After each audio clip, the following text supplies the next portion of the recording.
محترم ناظرین و سامعین، السلام علیکم ورحمۃ اللہ وبرکاتہ۔ آج کی ویڈیو میں ہم حضور سیدنا غوث اعظم رضی اللہ تعالی عنہ کی علمی مقام و مرتبے کے سلسلے میں انشاءاللہ بیان کریں گے۔ آپ تمامی حضرات سے گزارش ہے کہ آپ ہماری ویڈیو کو اگر پہلی مرتبہ دیکھ رہے ہیں تو مکمل دیکھیں اور ہمارے چینل کو سبسکرائب کریں، لائک کریں اور اپنے دوست اور احباب میں اسے شیئر بھی کریں۔ حضور سیدنا غوث اعظم رضی اللہ تعالی عنہ صرف غوث اعظم ہی نہیں بلکہ آپ مجدد اعظم، مفکر اعظم، محدث اعظم، فقیہ اعظم بھی ہیں۔ اللہ تبارک و تعالی نے آپ کو علم کی اس عظیم دولت سے نوازا ہے کہ بغداد کی سرزمین پر جب آپ درس دیا کرتے تھے اور آپ کا جب فتویٰ لوگوں کے درمیان پہنچتا تھا تو صرف آپ ہی کا فتویٰ اس وقت روئے زمین پر چلتا تھا اور اس پر عمل کیا جاتا تھا۔ حضور سیدنا غوث اعظم رضی اللہ تعالی عنہ کا ایک عظیم فتویٰ ہم آپ کی بارگاہ میں پیش کریں گے، جس سے آپ اندازہ لگائیں جب بڑے بڑے علماء اور فقہا لاجواب ہو جایا کرتے تھے اور ان کا علم جواب دے دیا کرتا تھا، تب حضور سیدنا غوث اعظم رضی اللہ تعالی عنہ کی بارگاہ میں وہ مسئلہ آتا تھا اور آپ بغیر سوچے سمجھے اس فتوے کو منٹوں اور سیکنڈوں میں حل فرما دیا کرتے تھے۔ بغداد کی سرزمین پر حضور سیدنا غوث اعظم رضی اللہ تعالی عنہ کے پاس ایک فتویٰ آیا۔ ایک شخص نے یہ قسم اٹھائی کہ اگر میں ایسی عبادت نہ کروں کہ جب میں وہ عبادت کروں تو روئے زمین پر اس عبادت میں میرا کوئی شریک نہ ہو، اگر میں یہ عبادت کر لے گیا تو پھر ٹھیک ہے، اور اگر ایسی عبادت نہ کر سکا تو میری بیوی کو 3 طلاق۔ اس نے یہ قسم اٹھائی یعنی میں اللہ کی جو عبادت کروں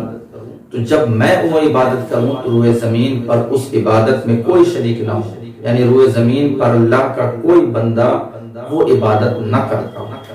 اندازہ کریں جب یہ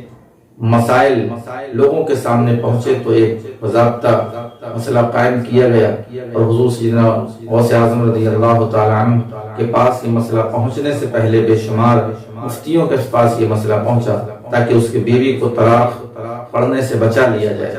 اور اس کی بیوی کو طلاق سے بچا لیا جائے۔ اس لیے تمام لوگوں نے کتابوں کے اوراق پلٹ کر دیکھے، لیکن وہ اس مسئلے کی حقیقت تک نہ پہنچ سکے اور اس مسئلے کا صحیح جواب اس بندے کو نہ دے سکے اور اس کی بیوی کو طلاق سے نہ بچا سکے۔ تو لوگوں نے مشورہ دیا کہ بغداد کی سرزمین پر ایک عظیم شخصیت ہے جس کے علم کی اس وقت توتی بولتی ہے اور پورے روئے زمین سے لوگ اس کا درس سننے کے لیے پہنچتے ہیں اور اس کی بارگاہ سے ہر مسئلہ حل ہو جایا کرتا ہے۔ لہٰذا اسی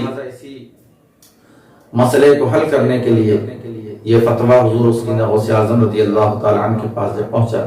تو حضور سیدنا غوث اعظم رضی اللہ تعالی عنہ نے اس فتوے کو پڑھا اور پڑھنے کے بعد آپ نے بغیر سوچے، بغیر سمجھے اور بغیر کتابوں کو الٹ پلٹ کیے اس مسئلے کا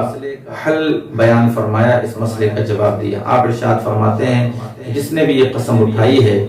وہ اسی وقت مکہ چلا جائے اور حرم شریف میں پہنچے اور خانہ کعبہ کا وہ ایریا جسے مطاف کہا جاتا ہے جہاں پر حجاج کرام پہنچ کر طواف کیا کرتے ہیں، اس مطاف کو خالی کرا لیا جائے اور اس سے کہا جائے کہ وہ خانہ کعبہ کا تنہا طواف کرے، اس لیے کہ روئے زمین پر ایک ہی ایسا اللہ کا گھر ہے جس کا طواف کرنا عبادت ہے۔ لہٰذا جب وہ اللہ کے گھر کی عبادت کرے گا تو تنہا وہی عبادت کرے گا اور روئے زمین پر کوئی بھی بندہ اس کی عبادت میں شریک نہیں ہوگا۔ اس طریقے سے آپ نے مسئلہ بڑے آسانی کے ساتھ سلجھا دیا اور اس کی بیوی کو طلاق سے بچا لیا۔ تو اندازہ کریں دوستو، ناظرین و سامعین، کہ حضور سیدنا غوث اعظم رضی اللہ تعالی عنہ کے پاس پوری دنیا کے مسائل پہنچتے تھے اور آپ بغیر سوچے سمجھے ان مسائل کو حل فرما دیا کرتے تھے۔ اللہ تبارک و تعالی نے آپ کو خاص علم سے نوازا تھا